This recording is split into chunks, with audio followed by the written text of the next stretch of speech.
In this world, Martin, words have consequences. Whoa. You know, if you based reality on how busy Harry and Meghan act, they'd be a global success. But it's like we say in Texas. The Meghans are all hat, no cattle. Just take a look at last week.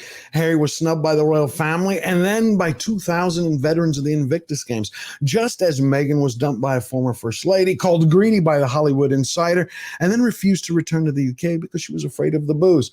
All as it came out that she once said that she saw Princess Diana's ghost in a yoga vision.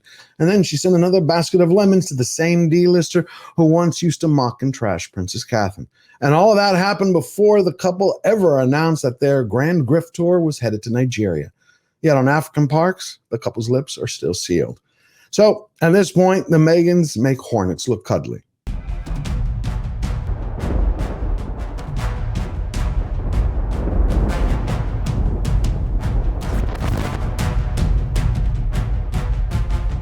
What's going on, everybody?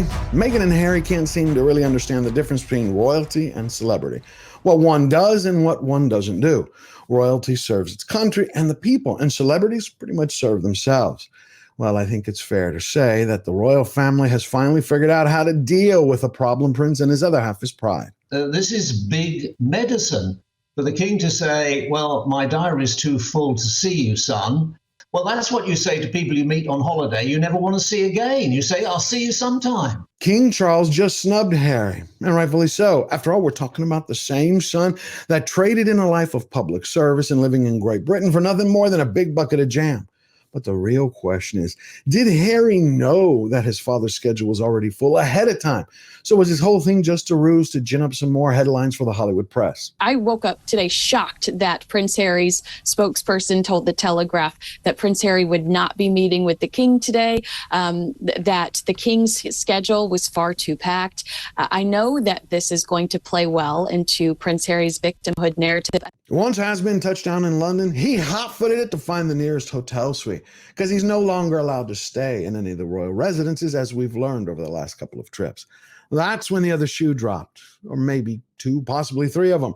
First, you had a big Hollywood insider spilled the beans to In Touch magazine.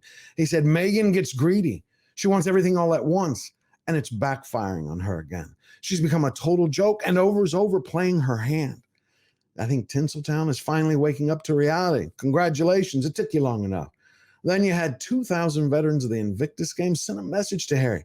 They quit, saying that they're done playing second fiddle to a has-been D-list wannabe who's turned the entire events into the Meghan show, just like she did last year in Germany.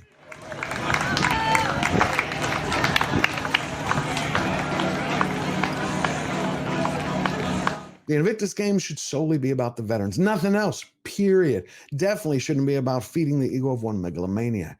But right after that report came out, hot on its heels, we got more news about some of the tactics that she who must be obeyed used in order to tighten the grip on her ginger handbag. Beatrice overheard Meghan say to Prince Harry, your mom talked to me this morning during yoga, and she's really glad that we're here. What?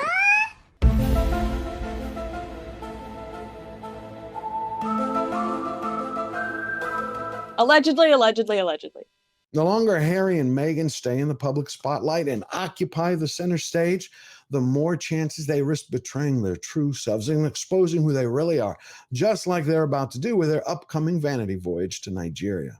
But Meghan and Harry were given a year to decide. They are out, they chose to be out, and they should remain out. And then we'll have Harry and Meghan, the American royals, and then we'll have the royal family, the British royals. I think the whole thing is begging for trouble. So let's talk about the elephant in the room.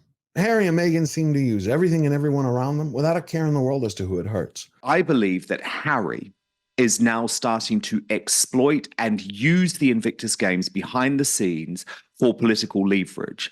But what it looked like, based on the court papers, is that Harry was actually asking Mercer to somehow use back channels to try and get him this security, or at least influence the Home Office in some way. Nigeria. has around 87 million people, somewhere between scraping by and starving. According to the World Bank, the country has the second poorest population on the planet. Yet that didn't seem to stop the Duke of Duchess, as the Daily Times of Nigeria called the couple, from accepting the government's invitation to pick up their entire tab. The question is why? It's because Harry wants to continue pretending that he's still someone important representing the palace, all while Meghan tries to brand another nationality that she's a part of, all in the hopes that that will eventually lead to a few more headshots and some free hard cash. What are you? 43% Nigerian. No way!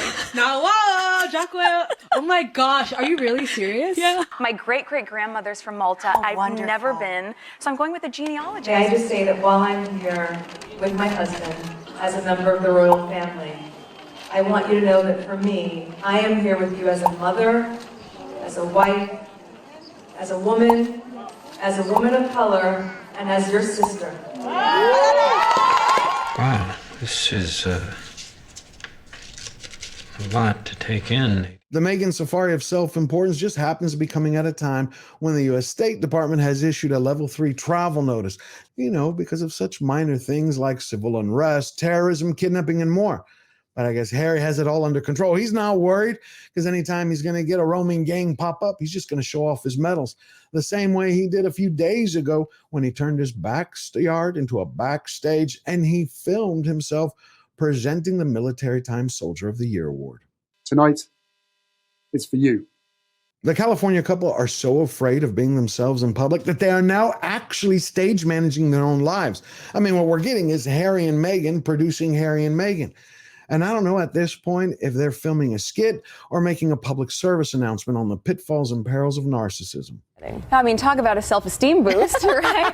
The Montecito merchandisers don't have to video every encounter in order to ensure that no one sees their mask slip off.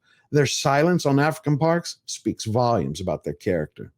Instead of pretending to be royals in Nigeria, Harry and Meghan should address the scandal they're embroiled in elsewhere in Africa.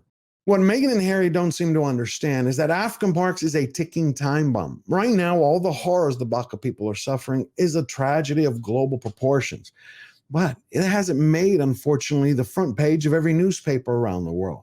When that day comes, and it's coming, it's going to explode. And that news cycle is not only going to be devastating to Harry, but it's going to swallow Meghan whole, as she is the only person in that relationship that has made race and society the primary campaign theme of her life for years. I think when we talked about this, touched on it too, like being biracial, or for me, like having a sense of self that sometimes felt a little displaced. And so as opposed to turtling with that, to say, what can I do about this so I can find a place where I fit in, so I can find or shape the world around me, so that even if I am not exactly able to check one specific box, that I can make my own box. What? What really takes the cake is that the pair of posers are not only tone deaf to reality, they're completely out of touch. They think remaining silent on the issue is going to save them. But at the very same time, they continue to maintain a page on Sussex.com about protecting, of all things, African parks. So I want to send my best wishes and good luck to Nigeria on the relationship they want to build with Harry and Meghan, because you're going to need it. Because once the House of Montecito rolls in, the country is going to discover the same thing that all of the Meghan's make-believe friends have learned. Meghan who? The dear friends of the Duchess who claim they don't really know her, despite her gushing about their bond. Everyone's seen this pattern play out before. Meghan makes some friends, then cuts them off after they're no longer of use to her. Or she turns on the camera, puts on a smile, gets all hyped up, and tells the world about a new bestie in hopes that it's going to up her currency with the public and possibly Hollywood. Yet once any one of these star-powered celebrities are confronted by the press, they all seem to have the same answer. Who? Recently, Meghan praised her sisterly bond with the former First Lady of Canada. And like life is known to do, especially the press, the Times of London questioned Sophie Trudeau on their relationship. And she shared 3 simple words about their friendship. I know her. That's it. How heartwarming. That was pretty much the same answer that the Duchess of York, Sarah Ferguson, gave a long time ago once she heard the claims that Harry said she was so close to Meghan that she actually taught her how to curtsy. It was like that. Like I curtsied as though I was like...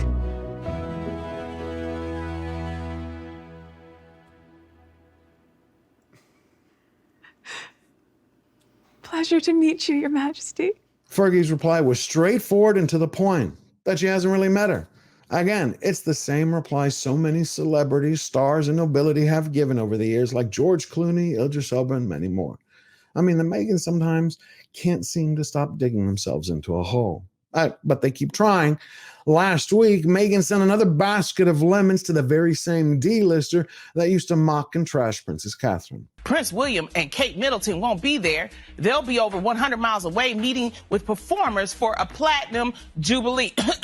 What is going on? Oh, what's going on is... What a coincidence. We're out of town. I'm beginning to believe that the palace is finally accepting the reality of the situation. And in the process, they're learning how to handle the husband formerly known as Prince and his other half, his pride. Because news just broke over the wire. Not 1 hour after King Charles snubbed Harry, the palace announced that the monarch would be holding a very public engagement next week where he was going to be handing over the role of Colonel-in-Chief of the Army Air Corps to Prince William. Now that is a way to make a point.